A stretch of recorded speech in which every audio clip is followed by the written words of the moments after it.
Alors bonjour tout le monde, très heureux d'être ici avec mon collègue Pascal Paradis pour vous parler du troisième chapitre du Livre bleu qui porte sur les questions de constitution et qui s'intitule L'avenir constitutionnel du Québec. Donc c'est une journée bien choisie parce que s'ouvrent aujourd'hui les consultations de la CAQ sur leur constitution. Donc on trouvait ça important de faire connaître notre marche à suivre advenant un gouvernement du Parti québécois par rapport à ces questions-là.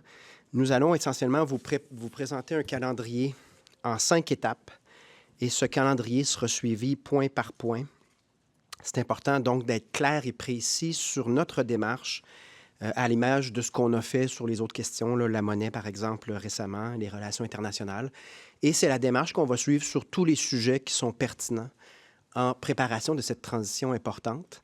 Donc, sur la question constitutionnelle, vous trouvez 5 étapes. Je vais vous les expliquer une par une et ensuite, on répondra avec plaisir aux questions. La première étape,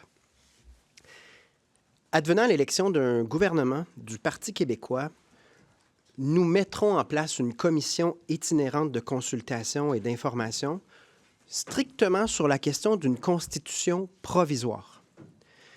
Donc, notre point de vue en préparation d'un rendez-vous avec l'histoire qui mènera à la constitution d'un pays qui s'appelle le Québec, c'est que cette transition vers le pays doit se faire dans un cadre qui assure que cette transition-là soit respectueuse du fonctionnement des institutions, des droits de la personne, donc l'essentiel de ce qu'est le fonctionnement d'une démocratie normale.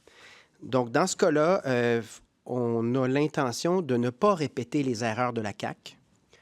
Comme vous le savez, ce qui cloche le plus en ce moment avec le projet de constitution de la CAQ, c'est qu'il est le fruit d'un travail en vase clos entre quelques constitutionnalistes et le bureau de Simon-Jolin Barrette, et ça soulève de graves questions de légitimité, de manque de consultation qui soulève des questions très, très pointues pour lesquelles on n'a aucune réponse. Par exemple, plus récemment, on a parlé du droit à l'avortement. Plusieurs experts viennent nous dire « faites attention », mais on ne les a pas écoutés, ces experts-là, en amont. Donc, on ne veut pas répéter ce genre de problème-là. Donc, même pour une constitution qui se veut simplement provisoire, il y aura une série de consultations partout à travers le Québec. Le but ici, c'est d'arriver à la base, une constitution, somme toute, qui vise l'essentiel et qui permet la stabilité et la continuité de ce qu'on connaît déjà. Parce que la dernière chose qu'on veut, c'est qu'il y ait tout d'un coup un trou dans le fonctionnement de nos institutions ou dans les droits de la personne. On s'inspire largement, ça ne le cachera pas, de la Constitution provisoire du 18 juillet 1995. Donc, c'est un travail qui avait déjà été conçu dans le cadre du deuxième référendum. Essentiellement, à l'époque, on s'était posé la question à quels grands principes et vis-à-vis quelles institutions faut une réflexion pour être certain que tout se passe dans l'ordre. Et en ce sens, on va répondre à un certain nombre de questions dans cette Constitution provisoire. Merci. Donc, par exemple, quels sont les principes fondamentaux de l'État du Québec? Donc, la liberté, la responsabilité, la tolérance, la forme de cet État-là, donc une république parlementaire décentralisée. On va répondre à des questions comme les frontières, la capitale, le drapeau, le serment d'allégeance. J'allais dire le serment au roi, mais vous comprenez qu'il n'y en aura pas. La constitution des institutions politiques, donc qui est le chef d'État, quelle est l'organisation du gouvernement, comment fonctionnent les tribunaux, les questions des droits politiques des citoyens. Évidemment, la préservation des droits individuels, donc on va être dans la continuité de ce qu'on connaît déjà. Et la question des collectivités spécifiques, là, je parle spécifiquement ici notamment des anglophones, des autochtones et des minorités, pour être certain que tout le monde comprenne comment ça va fonctionner en attendant la vraie Constitution. Et à ce niveau-là, je veux simplement dire que cette Constitution-là, on se donne pas beaucoup de temps là, pour y arriver, c'est-à-dire 1 année, 2 années, dépendamment au rythme de nos consultations itinérantes. Et on va essayer d'aller à l'essentiel seulement. Donc, si jamais des questions pointues et innovantes sont soulevées, on va faire le choix de déférer des débats de fond pour la vraie Constitution en disant, là, pour l'instant, tout ce qu'on se donne, c'est un cadre transitoire, un peu minimaliste, certes, mais qui va mener à une vraie Constitution éventuellement. Ce qui amène à l'étape 2, l'adoption par l'Assemblée nationale de cette Constitution provisoire du pays qui rentrera en vigueur au moment de l'effectivité de l'indépendance. Donc, ce que ça permet, c'est qu'au jour 1 de l'effectivité de l'indépendance, on ne se retrouve pas dans le vide. Il y a quelque chose qui assure la continuité de ce qui fonctionne déjà au Québec dans le respect de ce qu'on connaît pas mal déjà comme principe directeur. Et ça nous mène à l'étape 3. Après la victoire du oui, on va commencer le vrai travail menant à une véritable constitution, donc un processus d'assemblée constituante menant à la constitution permanente du pays. Donc là, on tombe dans après la victoire du oui.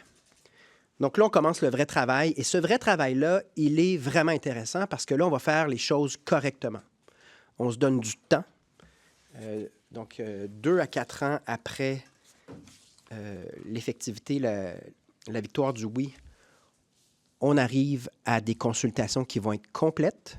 Ça va prendre un certain nombre d'années parce que si on se fie à des processus comme ce qui a mené à l'adoption de la Charte des droits et libertés au Québec, ça prend un certain nombre d'années, mais le travail sera bien fait. On veut laisser, comme je le disais, un certain moment, dans un premier temps pour assurer de la continuité, la stabilité, insister sur la vigueur économique. Et dans une période de 2 à 4 ans, on commence une véritable consultation, ce qui nous mène à l'étape 4, qui est la fin de cette Assemblée constituante, qui prendra le temps qu'il faut que ça prenne. Il y a pas on est déjà avec une constitution provisoire, donc il n'y a pas de pression sur la population. On va écouter tout le monde. Et ça nous mène donc à une proposition de constitution permanente dans un Québec indépendant, ce qui devra mener à une approbation. Et comme tous les peuples qui se respectent, bien, on va soumettre au peuple cette nouvelle constitution par la voie d'une consultation populaire. Donc, suite au fait que le peuple entérine le travail d'Assemblée constituante, cette proposition de constitution permanente, bien, il y aura l'adoption de notre nouvelle constitution. Donc, sur ce, il n'y a rien qu'on vous présente ce matin qui est différent de ce que tous les autres peuples normaux dans le monde font et feraient dans des circonstances équivalentes, c'est-à-dire donner véritablement la voix au peuple, créer un véritable contrat social, mais sans pour autant miner la stabilité des affaires normales d'une société, là, c'est-à-dire que ça prend du temps à ce qu'on fasse bien les choses, donc ça prend un plan provisoire. Vous aurez compris que, étant donné que c'est ça notre plan, ça a un impact sur la légitimité et la portée de ce que la CAQ a proposé, parce que la CAQ n'aura consulté personne ou presque, précipite ces choses. Les experts sont presque tous unanimes que la légitimité populaire au soutien de cette mesure-là est très limitée. Et sachant que la CAQ ne sera pas toujours au pouvoir, ce qu'on vous propose, à notre avis, a un impact sur l'actualité politique aujourd'hui, mais surtout donne espoir d'un travail bien fait en matière constitutionnelle et non pas ce qui a été décrié là, par à peu près tous les experts comme une manœuvre de marketing politique qui, malheureusement, mine la crédibilité d'un processus important. Nous, on trouve ça important et sérieux. On va faire une job à la hauteur du sérieux de cet exercice-là. Donc, sur ce, je vais prendre vos questions. Merci. On va effectivement passer à la période des questions, en commençant avec Antoine Robitaille, Journal de Québec. Est-ce qu'il n'y aurait pas des choses à faire tout de suite en matière constitutionnelle avant de passer à l'étape du référendum? Est-ce qu'il n'y a pas des éléments dans le projet de loi 1 qui pourraient faire avancer le Québec? D'autres chefs souverainistes dans le passé, je pense à Pauline Marois, quand même, justement, fait avancer le Québec en matière constitutionnelle, par exemple, en passant de commission scolaire linguistique, c'est-à-dire commission scolaire confessionnelle à linguistique. Donc, il n'y a rien à faire jusque-là ou êtes-vous pris dans une espèce d'impasse, c'est-à-dire que si vous montrez qu'on peut améliorer le fédéralisme, bien, vous minez votre propre option? C'est-à-dire que le bilan honnête de 8 ans de caquisme, c'est que la prétention de faire des gains dans le Canada au profit de notre avenir linguistique, culturel et économique est un échec sur toute la ligne. Nous, c'est notre conclusion, et c'est la conclusion, honnêtement, là, à la lumière des sondages d'une bonne partie de la population. Et dans quel cas, on ne s'entêtera pas dans une démarche et une philosophie politique qui a mené à un mur. Le caquisme va mourir là-dedans, à mon avis. Va se terminer dans cet échec-là, qui a une valeur pour l'avenir du Québec, parce que des gens qui prétendaient qu'avec un mandat fort, on va obtenir des gains importants dans le Canada et donc faire progresser la francophonie, nos intérêts économiques et nos intérêts culturels, ces gens-là ont démontré que c'était faux, que c'était pas vrai. Donc nous, on est dans une toute autre démarche où le Québec va devenir un pays Et ce que vous avez devant vous, c'est les étapes normales et sérieuses pour que ça advienne. Donc, c'est très différent de la philosophie caquiste. Et notre mandat ne sera pas animé par des subterfuges à se faire croire que la loi 96 ou un amendement unilatéral à la Constitution canadienne va changer quoi que ce soit à notre déclin linguistique. Victoire du oui, vers quelle date déjà? Non, mais sérieusement... Très habile comme question, M. Robitaille. Après la victoire du oui, est-ce qu'il va y avoir des négociations avec le reste du Canada pour un partenariat ou une souveraineté association? Ben non, c'est plutôt qu'il va y avoir une négociation de bonne foi entre les parties suivant ce que la Cour suprême du Canada a déjà indiqué, là, ce avec quoi on est d'accord. Mais c'est une négociation menant à l'avènement d'un pays qui s'appelle le Québec, dans le cadre duquel, ben là, il y a une discussion qui va y avoir lieu avec d'autres provinces canadiennes aussi qui devront réagir à ça, dépendamment de... Elles sont rendues où, je pense notamment à l'Alberta. Et là, pourrait influer sur la définition de la Constitution, c'est-à-dire, selon Elle le n'influe modèle, là, pas... mettons que vous vous entendez sur une sorte de parlement commun à l'européenne Ah, ou je comprends, un truc ouais. comme ça. OK, Donc, supposons qu'on prend l'hypothèse... Le régime politique pourrait être déterminé par la négociation. Très bon point.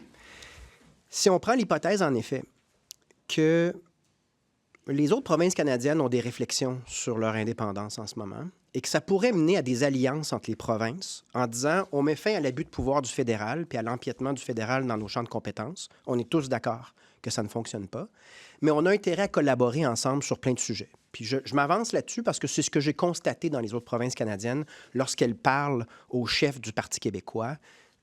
On a des affinités, puis l'indépendance du Québec, c'est pas l'isolement là, par rapport aux autres provinces, ça me semble assez clair. Donc, votre question est juste, et c'est pour ça qu'on commence par une transitoire simplement pour qu'il y ait de la continuité, puis qu'on continue dans le système actuel d'une certaine manière, et qu'on donne de l'espace. Là. Vous regarderez la flexibilité qu'on se donne. On dit 2 à 4 ans pour déclencher la constituante, puis le nombre d'années qu'il faut pour consulter la population. Donc, ça donne un coussin puis un espace dans le temps de discussion pour savoir justement ça s'en va où en termes de niveau de collaboration vis-à-vis des autres provinces. Mais j'ai pas de doute, en effet, qu'il y aura collaboration, mais la différence, c'est que ce sera désormais dans le respect de chaque Parlement. Est-ce que après un oui, est-ce que les citoyens québécois continuent de payer des impôts au gouvernement fédéral, à l'État fédéral? Ça, c'est des questions de transition qu'on vous présentera dans un autre document. Là, on est strictement sur la Constitution. Je vais m'arroger quelques questions, M. Saint-Pierre Plamondon. Oui. François Carabin, Le Devoir. Bonjour. Bonjour. Vous parlez donc de constitution, votre propre constitution transitoire. Exact. Donc, qu'est-ce qu'on fait avec la constitution de la CAQ qui pourrait très bien être entrée en vigueur là, si éventuellement vous entrez au pouvoir en 2026? Vous avez totalement raison. En fait, en toute vraisemblance, elle va rentrer en vigueur, hein, parce que peu importe ce qu'en pensent les autres partis, ils ont la majorité et ils traitent la Constitution comme une simple loi. Et c'est ça l'avantage du désavantage de la Constitution caquiste. Le désavantage, c'est que c'est une simple loi qui ne change rien à l'ordre constitutionnel canadien, donc qui n'offre que très peu d'avancées, de l'aveu même des experts que Pascal Paradis questionnait il y a quelques instants. Mais l'avantage, c'est que c'est une simple loi. C'est-à-dire qu'elle s'appelle Constitution, mais sa légitimité et son pouvoir vis-à-vis de la Constitution canadienne actuelle est tellement faible qu'elle se remplace par une autre simple loi très, très simplement. Et c'est malheureusement, étant donné les étapes bâclées, là, c'est malheureusement, je pense, le destin de cette simple loi-là. OK. Donc, on la jette aux poubelles ou tout au moins, on adopte une loi qui va... la remplacer. Il y a une loi qui va la remplacer et qui va éviter là, tous les débats épineux qui ont mal été évalués parce qu'on veut bâcler le travail en fin de session, là, en fin de régime. Sur la question plus précise de l'avortement, parce que le gouvernement Legault a décidé d'inscrire là, la liberté d'accéder à l'interruption volontaire de grossesse dans sa Constitution, qu'est-ce que vous feriez avec ce droit-là, cet accès-là, et si on se porte un peu dans le futur, dans une éventuelle Constitution du Québec, là, d'un Québec indépendant, est-ce qu'il n'y aurait pas une obligation d'inscrire le droit à l'avortement dans ce document-là? En fait, cette question-là est l'exemple le plus tangible qu'on a à date des risques d'adopter une constitution sans consulter personne. Donc, je ne sais pas si la CAQ a mis ça dans la Constitution parce qu'elle croyait faire un grand coup pour le droit des femmes, mais on se retrouve assez rapidement avec un certain nombre d'experts très crédibles qui viennent dire, en fait, vous ouvrez une boîte de Pandore et vous créez peut-être plus de problèmes que vous réglez de questions là-dedans. Ça peut être vrai, ça peut ne pas être vrai. Mais l'avantage de ce qu'on propose, c'est que dans la Constitution provisoire, ne vous attendez pas à avoir ce genre d'innovation-là parce qu'on veut la base pour de la stabilité. Mais ensuite, on offre une fenêtre de plusieurs années où tout le monde sera entendu et que le travail va être fait avec sérieux pour ne pas commettre d'erreurs dans la précipitation. Et c'est une grande différence avec le problème qu'on a devant nous, c'est-à-dire très peu de temps, puis des questions fondamentales qui à l'évidence, ont été minimalement escamotées, là. Qu'est-ce qui se passe avec la jurisprudence canadienne à ce moment-là? Parce que le droit à l'avortement actuellement dépend de l'arrêt Morgentaler, notamment. Alors, Exact, sauf que la Cour d'appel dans la Constitution provisoire, le régime des tribunaux pour vérifier les lois puis la jurisprudence ne s'efface pas du jour au lendemain. Donc, si on a une Constitution provisoire, le modèle 95 prévoyait que la Cour d'appel devenait le dernier tribunal au Québec. Et cette jurisprudence-là, là, c'est pas comme si on faisait tabula rasa. Là. L'idée, justement, c'est d'avoir une continuité. Donc, il n'y a pas de changement à ce niveau-là. Okay. Pierre-Alexandre Bolduc, Radio-Canada. Pardon. Bonjour. J'aimerais vous entendre sur un texte de ma collègue à Ottawa ce matin qui a été publié sur le fait qu'à Ottawa, on commence à se préparer pour le référendum, un possible référendum. Ça a l'air qu'il y a des libéraux qui sont assez nerveux. Comment vous réagissez à ça qu'on se prépare déjà à Ottawa? Je pense que les sorties récentes des libéraux fédéraux témoignent en effet d'une absence de préparation, mais surtout d'une absence d'innovation. Hein. On nous sert exactement ce qu'on nous a servi dans les années 90, c'est-à-dire la peur. On a inventé toutes sortes de choses sur Trump, des sorties qui sont regrettables. Ils vont se faire des rencontres pour inventer d'autres tactiques et d'autres stratégies, mais moi, ce qui me frappe dans les derniers mois, c'est la spontanéité et la transparence avec laquelle ce régime-là est venu nous dire qu'en 1995, ils allaient tricher et ils étaient de mauvaise foi. C'est quand même spécial. Un ancien premier ministre du Canada nous a dit pour le 30e anniversaire, « Ouais, je vous avais dit durant le référendum que je reconnaissais le droit à l'autodétermination puis la démocratie des Québécois, mais en fait, je mentais tout le long et j'avais un plan de répression advenant le oui. Et j'avais un plan de répression des Québécois advenant le non. C'est devenu le scandale des commandites et le plan B. » Donc, vous comprenez que maintenant, il faut voir ces questions-là de tactique à la lumière des aveux absolument surprenants, parce que, je veux dire, c'est d'une transparence et d'une clarté indéniable.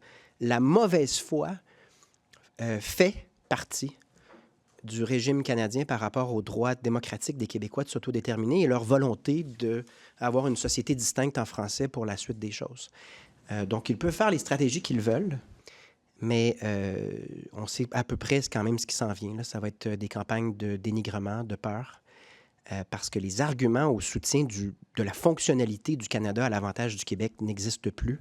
On n'est plus en 95, donc c'est un contexte plus difficile à justifier à la lumière de ce que je viens de vous dire. Je change de sujet. Vous avez été attaqué par tout le monde ce matin, M. Paul Saint-Pierre Plamondon, par rapport à vos propos sur les artistes. Il y en a certains qui ont sorti le fait qu'à l'époque, quand Donald Trump avait gagné, vous aviez salué sa victoire. Puis, il y en a qui se demandent, est-ce que ça, c'est un manque de loyauté de votre part en lien avec l'économie du Québec, une victoire de Donald Trump? Quoi?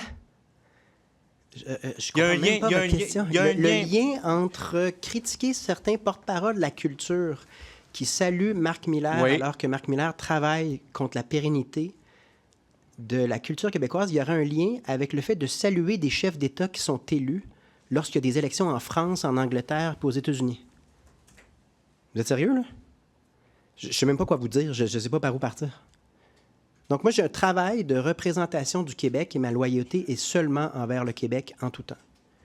Et contrairement à ce que certains peuvent penser, mes sorties sont en fonction de l'intérêt du Québec et non pas en fonction de calculs politiques à court terme.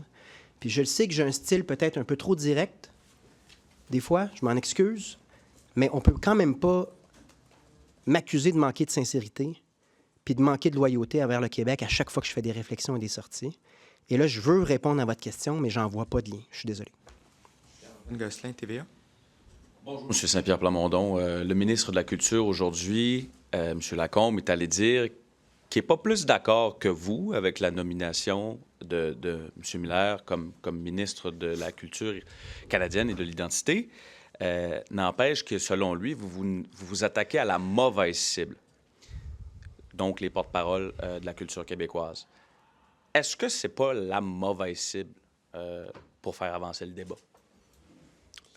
Non, je pense que c'est une discussion qui est saine et je pense que je me fais le porte-voix de plusieurs artistes, artisans, en ayant une réflexion sur la relation entre les porte-paroles et le régime fédéral, mais surtout l'omerta sur notre déclin et les causes de notre déclin linguistique et culturel. Et je dois vous demander quand même de prendre en contexte, quand vous dites que les attaques fusent de partout, c'est mes adversaires. Et ils sont ligués, vous remarquerez l'alliance QS-PLQ ce matin qui tiennent le même discours dans le but de miner le Parti québécois en faisant croire que je parlais de tout le monde dans le milieu artistique, alors que dans chacun de mes points de presse, j'ai dit on ne met pas tout le monde dans le même panier, mais ceux qui ont la voix, ceux qui sont porte-parole, ont beaucoup de poids. Là. C'est une partie substantielle quand même du milieu. Donc évidemment que dans l'environnement actuel, connaissant les sondages que vous avez vus, les autres partis vont tenter d'amplifier ça. C'est pas la première fois que je suis dans des situations comme celle-là après avoir dit le fond de ma pensée. Mais demeure que lors des prochaines élections, le parti qui va vouloir en faire le plus puis qui va s'engager le plus pour la culture québécoise puis l'avenir de la francophonie, de notre culture francophone au Québec, ça va être le Parti québécois, sans l'ombre d'un doute. Donc le reste, évidemment, que QS puis le PLQ sautent là-dessus. On connaît les crises qu'il traverse, là, évidemment, qui se garochent. Avec Éric Duhem en plus, comme bonus. Bonne chance avec cette équipe-là. Je comprends, vous avancez le fait qu'il y a de la politique là-dedans, n'empêche que... Je vais vous poser ma question autrement. Était-ce nécessaire? Parce que là, vous utilisez notamment certains communiqués qui ont été envoyés dans l'espace public pour, vous dites, louanger M. Miller. Mais pourquoi on ne vous a pas entendu là-dessus sur les artistes ou sur les porte-paroles des artistes auparavant? Je veux dire, là, c'est arrivé comme ça, puis vous avez utilisé des mots qui ont blessé, notamment les porte-paroles en question qui sont sortis là, sur la place publique. Ils sont sortis, puis je vais leur parler en privé. C'est pas juste la politique, les gens concernés également ont dit que vous êtes allé trop loin. Là. Oui, évidemment, mes adversaires disent ça, mais moi, j'ai des appels avec eux de prévus. Là. Puis vous avez parlé, pas encore?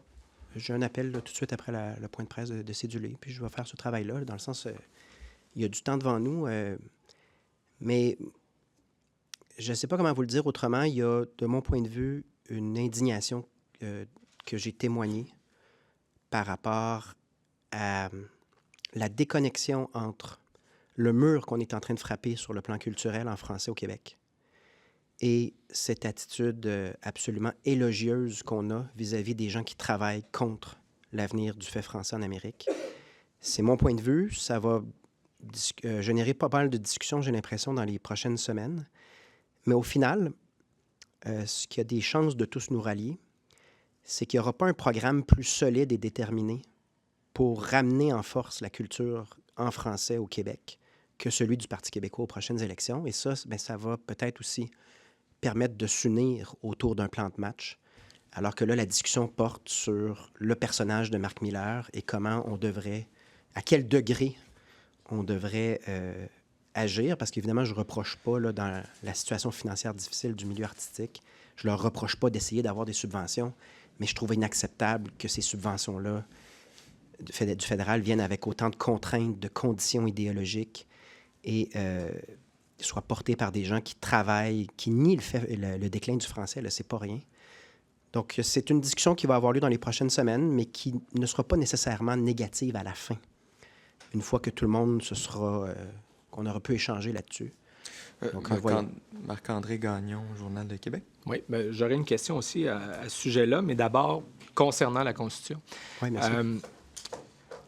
Pour monsieur, madame, tout le monde là, à la maison, qui, contrairement à mon distingué collègue Antoine, n'a pas d'expertise en matière constitutionnelle, il n'y a vraiment rien dans tout le travail que monsieur Jolin Barrette est en train de faire en ce moment qui pourrait servir à votre constitution provisoire.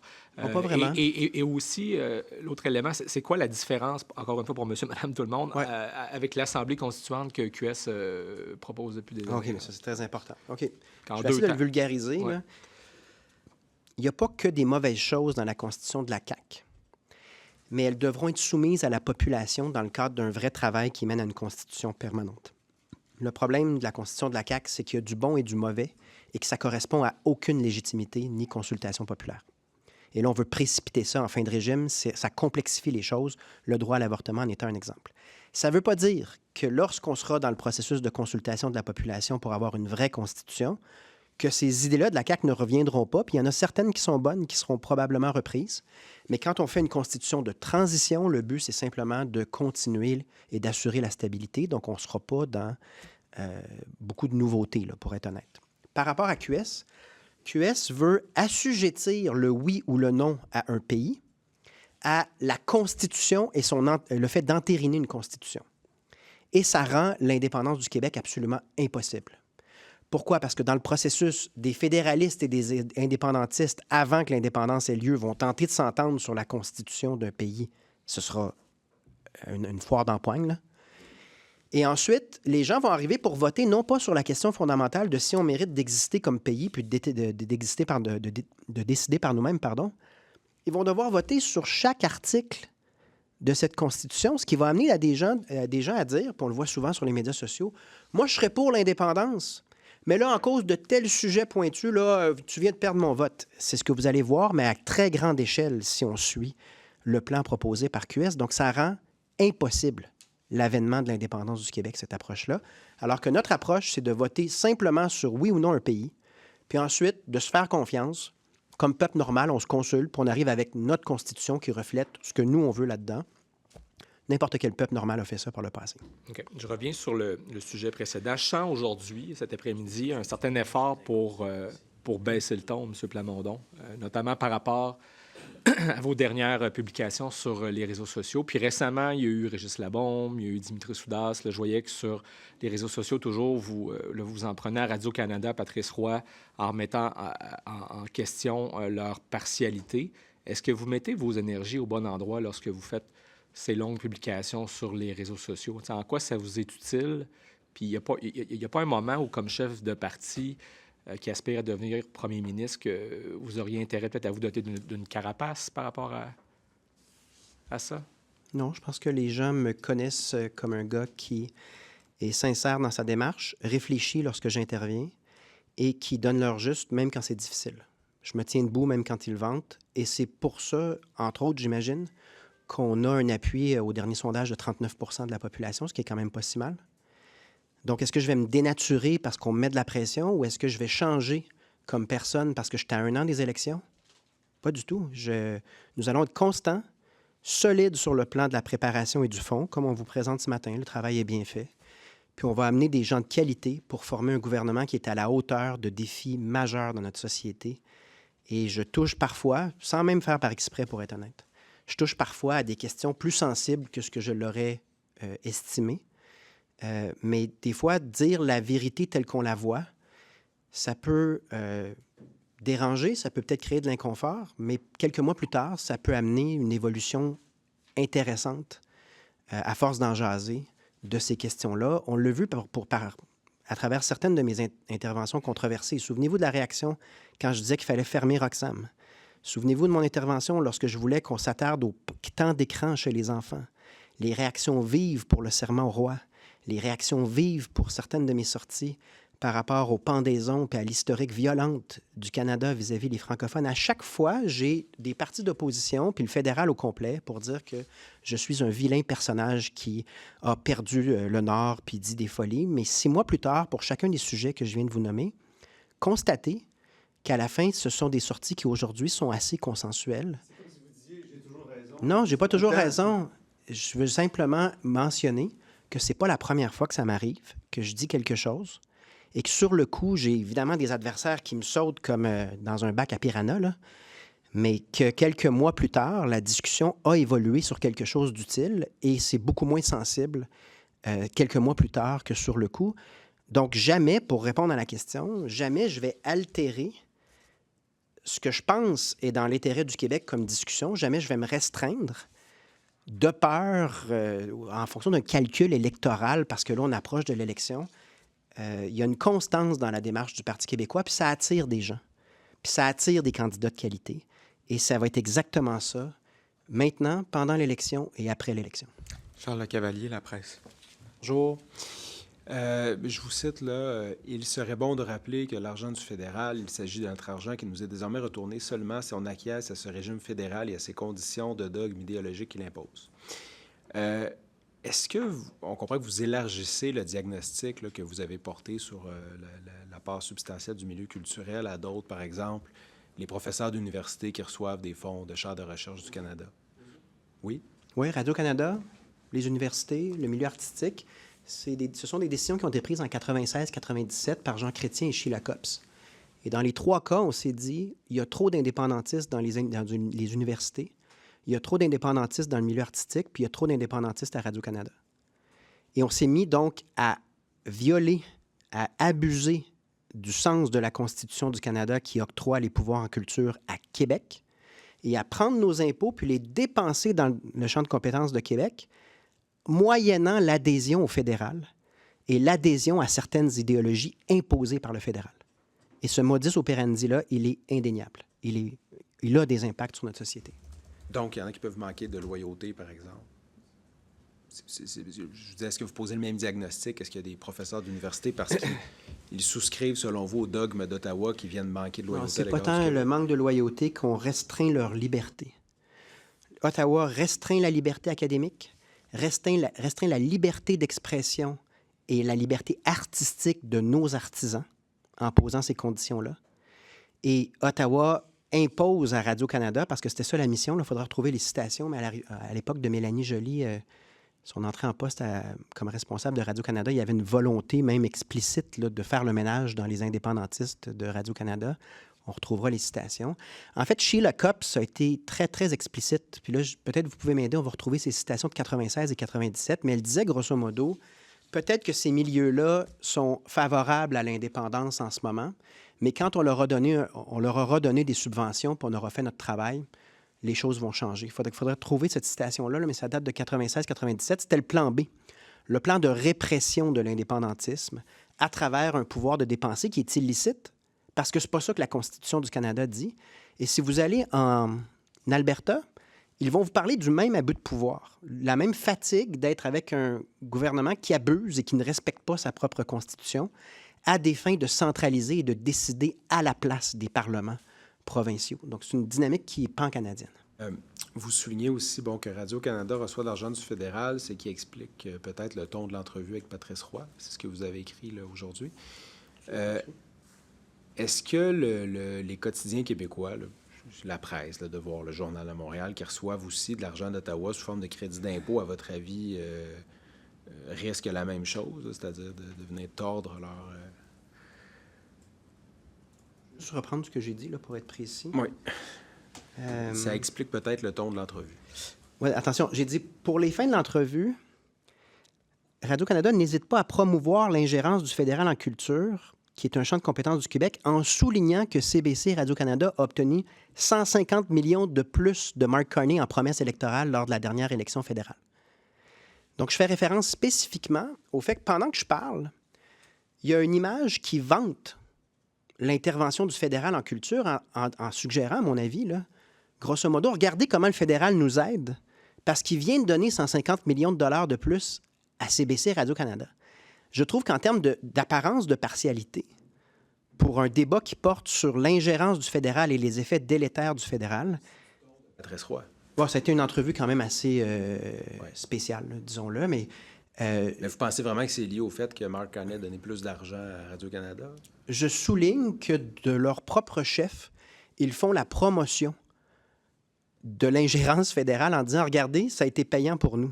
Je trouve ça particulier dans le cadre d'une entrevue qui se veut justement une réflexion sur cette ingérence qui entraîne le recul du fait français au Québec et de la vitalité de la culture au Québec. À vous d'en juger après. Là, je ne commencerai pas à... Puis vous renoterez, hein? J'étais à 24-60 après. Là. Je fais toutes les entrevues, puis je ne me cache pas d'aucune entrevue. Je fais juste dire quand même, il y a eu un choix éditorial de faire la promotion de l'ingérence du fédéral dans le cadre d'une entrevue qui porte sur les effets délétères de cette ingérence-là. C'est un choix éditorial qu'on doit... Patrice Roy? Promotion de quoi? Non, je pense pas que durant l'entrevue... Tiens, souverainiste, non? Je fais juste mentionner, je pense pas que dans l'entrevue de M. Charon, on a fait la promotion des interventions du fédéral en culture. Bon. Dans le cadre de mon entrevue qui portait là-dessus, on présente les investissements du fédéral, parce que rappelons-le, là, c'est juste notre argent qui est allé à Ottawa puis qui nous revient, mais on le présente comme un apport positif, puis on me le met dans le visage en voulant dire « Regardez, ça marche ». Puis là, je suis comme, mais attendez, là, en termes de partialité, là, vous êtes en train de me dire que parce que vous avez reçu 150 millions de dollars de Mark Carney comme promesse électorale, c'est bon pour le Québec, puis que la vitalité de la culture du Québec est garantie. Ça n'a pas de sens, là. Donc, je le laisse au regard de tout le monde, mais je ne m'empêche pas, puis je continue à donner des entrevues à toute personne qui les sollicite, à commencer par vous. Rémi Léonard, Le Soleil. Oui. Quand vous dites que les turbulences actuelles là, concernant le milieu culturel vont quand même mener à une discussion saine, puis peut tout de même faire avancer les choses, pouvez-vous préciser, quand vous dites dans les prochains mois, en quoi le débat aura évolué autour des relations entre Québec, Ottawa et le milieu culturel? Je pense que c'est un besoin qu'on arrive à des états généraux sur l'avenir de la culture au Québec, parce qu'il y a une prise de conscience généralisée qu'on est en train de frapper un mur, notamment quand on regarde la consommation culturelle des plus jeunes. Projetez-le sur 20-30 ans, et il y a un déclin indéniable de la culture québécoise. C'est lié au manque de soutien, puis même au vote contre le Québec venant du fédéral dans plusieurs contextes. Et c'est lié à ce système de subvention qui impose l'idéologie puis la loyauté envers le fédéral à chaque subvention qui est octroyée. À nouveau, si j'ai pris un ton qui dérange trop, j'en suis désolé, mais je pense que ça a le mérite de soulever une vraie question.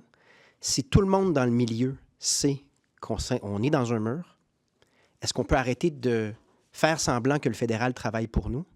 Puis je le sais qu'il y a des subventions à aller chercher à court terme parce que le contexte financier des artistes est difficile, mais est-ce qu'on peut imaginer un véritable plan pour s'assurer de donner une pérennité au fait français et à la culture québécoise en français au cours des prochaines décennies dans un environnement où on n'a pas eu le soutien du fédéral vis-à-vis les géants du web et vis-à-vis les questions linguistiques, culturelles et migratoires qui sont nécessaires à cette pérennité-là.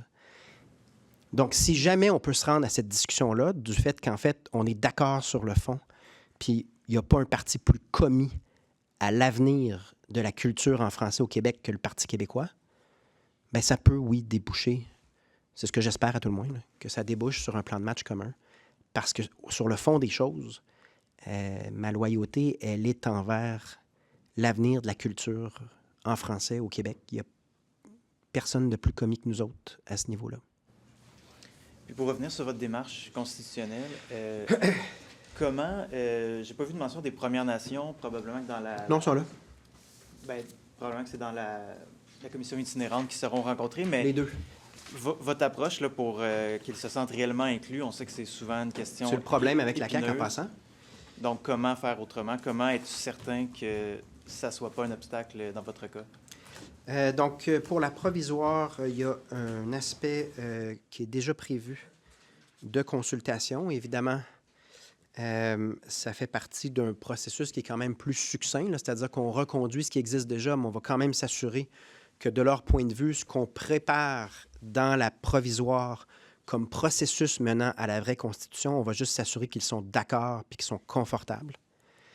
Puis là, on a vraiment un vrai processus menant à la vraie Constitution où est-ce que leur participation est bienvenue et où est-ce qu'on va avoir à travers ça d'autres négociations. C'est un autre pan, là, c'est un autre chapitre, mais où est-ce qu'on débute, après la déclaration d'indépendance, une véritable discussion, négociation de nation à nation, rappelons-le, dans le cadre duquel Si une nation autochtone veut demeurer dans le statu quo fédéral en termes de financement et de fonctionnement, on leur offre.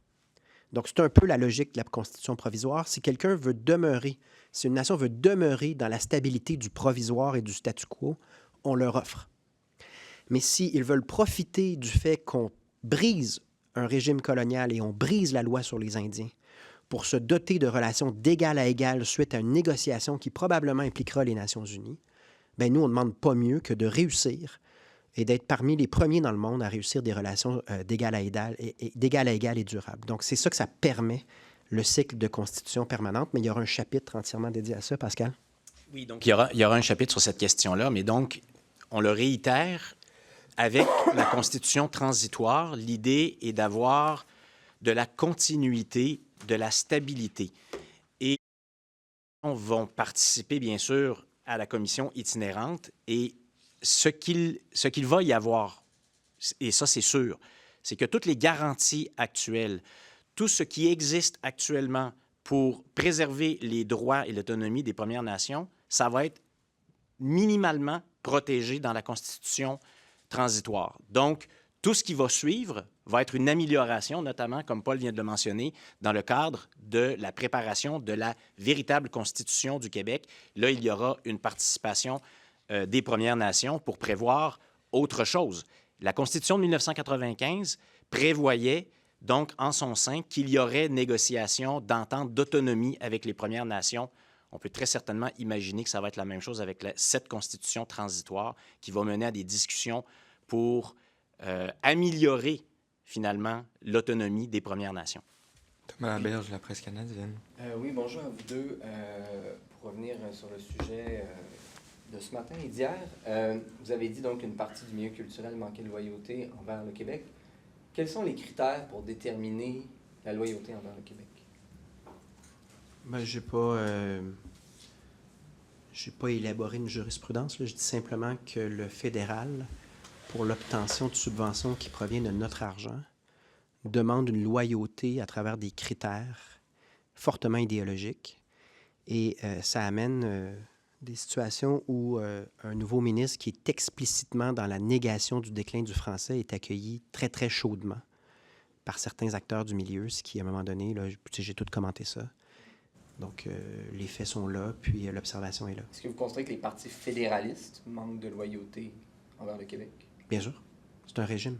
C'est un régime dans le cadre duquel on a 20 des sièges. Et c'est un Parlement qui décide en fonction d'autres intérêts que ceux du Québec dans plusieurs sujets. On n'est pas indépendantiste parce que c'est facile ou parce que c'est la voie qui favorise la victoire aux prochaines élections. On est indépendantiste simplement parce qu'on constate que c'est un régime qui travaille tellement fort, surtout là, dans l'ère Trudeau-Carney, travaille tellement fort contre la volonté démocratique du Québec qu'on n'a pas d'avenir linguistique et culturel à moyen terme. Ça va très vite. Donc, c'est peut-être pas toujours le chemin le plus facile, mais c'est le seul qu'on pense nous donne espoir et nous donne un avenir. Mais même ici, juste, parce qu'il a dit les partis fédéralistes, mais par exemple le Parti libéral du Québec ou la CAQ. Non, je parlais du fédéral. Je parlais du Parlement fédéral. Mais les partis fédéralistes au Québec, CAQ et PLQ et Parti conservateur. Ben là, c'est au cas par cas, mais si on parle de la corruption des libéraux de la corruption du PLQ que j'ai dénoncée en parlant de culture de corruption. Oui, qui est fédéraliste. Je ne veux pas affirmer ça, non. Il a échoué. C'est quoi la différence? Il a échoué à plusieurs égards, mais non, je n'ai pas utilisé ça. C'est parce que là, vous partez d'une... C'est intéressant comme exercice, je comprends, là, mais vous partez d'une déclaration qui suit 2-3 intervenants du milieu culturel, puis là, vous me dites, est-ce qu'on peut repasser ces observations-là pour chaque acteur politique? C'est à moi de... Tous les représentants fédéralistes à Ottawa du Québec. Non, j'ai dit non? Les partis fédéraux. OK. Sont dans un régime qui travaille très souvent contre le Québec. Là, j'ai nommé notamment les décisions du fédéral qui travaillent contre nous. Mais les députés conservateurs à Ottawa qui sont au Québec ou les députés libéraux du Québec à Ottawa, est-ce que vous considérez aussi qu'ils manquent de loyauté? Au cas par cas, dépendamment de leurs gestes, il y a des fois que je suis intervenu pour décrier des propos absolument contre les intérêts du Québec. Puis il y a des fois, je suis d'accord. Donc là, Mais structurellement, les partis d'Ottawa travaillent pour les intérêts d'Ottawa et c'est souvent contre le Québec. Ça, il n'y a pas de doute. Monsieur Saint-Pierre-Plamondon, j'ai juste une petite précision parce que tantôt, on vous a parlé de messages de la communauté artistique qui référait à votre tweet de félicitations envers M. Trump lors de sa victoire.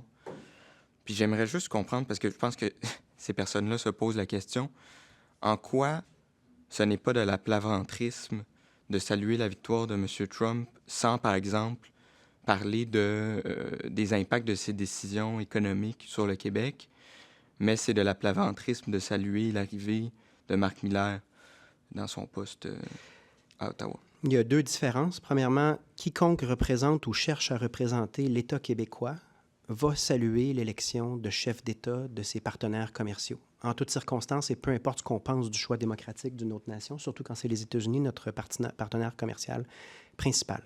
Sur le plan factuel, la différence, parce que je ne serais pas intervenu si les acteurs là, visés qui ont salué Marc Muller avaient simplement salué poliment, comme je l'ai fait, sa nomination en disant « bien hâte de collaborer avec vous », là, les salutations d'usage, ce que j'ai fait. Moi, j'ai fait des salutations d'usage, somme toute, vous constaterez minimalistes. Si c'est ce qui avait été fait, on n'aurait pas cette discussion-là. On est devant des propos qui dépassent les salutations d'usage, mais où vraiment on célèbre une excellente nouvelle d'un ministre d'envergure et de calibre qui, sans l'ombre d'un doute, va maîtriser ses dossiers et travailler pour la culture québécoise qu'il aime. Il y a un tel décalage avec la réalité et ça distingue très, très clairement la situation de salutation d'usage en diplomatie. Puis il ne faut pas confondre la diplomatie entre les pays de la politique interne avec des propos qui sont plus qu'élogieux pour quelqu'un qui a travaillé explicitement contre le fait français au Québec, à mon avis. Je vais en prendre une petite dernière d'Antoine Robitaille avant de passer à l'anglais. Vous êtes abstenu sur le projet de loi 3 là, sur les syndicats. C'est assez rare, ça. Pouvez-vous nous expliquer votre abstention? Oui, comme on l'a déjà indiqué, il y a une partie du projet de loi qui nous semble très, très appropriée. Le renforcement de la démocratie au sein des organisations, le renforcement de la transparence, les dispositions sur les finances. Donc là, il y a des principes qui sont très intéressants, qui doivent être travaillés, parce qu'on l'a vu en commission parlementaire, plusieurs sont venus nous dire qu'il y en a qui sont impraticables, mais sur ces principes-là, nous sommes d'accord. Et plusieurs des intervenants sont venus nous dire, on est d'accord avec ça. Il y a une toute autre partie qui concerne ce qu'on appelle la cotisation facultative, qui est liée à des dispositions notamment qui restreignent très fortement ou même, voire empêchent les organisations de faire valoir leur point de vue sur la place publique ou devant les tribunaux, avec laquelle nous avons exprimé un profond désaccord la semaine dernière et nous nous sommes même engagés, Paul Saint-Pierre Plamondon l'a dit, je l'ai réitéré moi-même, nous sommes engagés à faire en sorte que si de telles dispositions sont adoptées, nous allons les abroger parce qu'on veut préserver la liberté d'expression et la liberté d'ester devant les tribunaux. Donc, pour nous, ce sont deux parties très distinctes du projet de loi. C'est la raison pour laquelle nous nous sommes abstenus. Donc, il y a un principe avec lequel on ne peut pas exprimer notre accord et il y a d'autres principes avec lesquels nous sommes très en accord. Allez-vous répondre à ceux qui vont voir de l'aplaventrisme à l'égard des syndicalistes, des syndicats? Je pense que toutes les Québécoises et tous les Québécois nous ont entendus au cours des derniers jours. On a fait des appels au calme qui s'adressaient notamment aux représentants des syndicats. Je suis allé porter ce message-là même au congrès de la FTQ. Donc, nous avons exprimé un avis assez distinctif aussi sur le conflit de travail à la STM. Et vous aurez remarqué que la prise de position de Paul Saint-Pierre Plamondon a certainement été un des éléments qui a mené à ce qu'on s'aligne différemment dans ce conflit-là.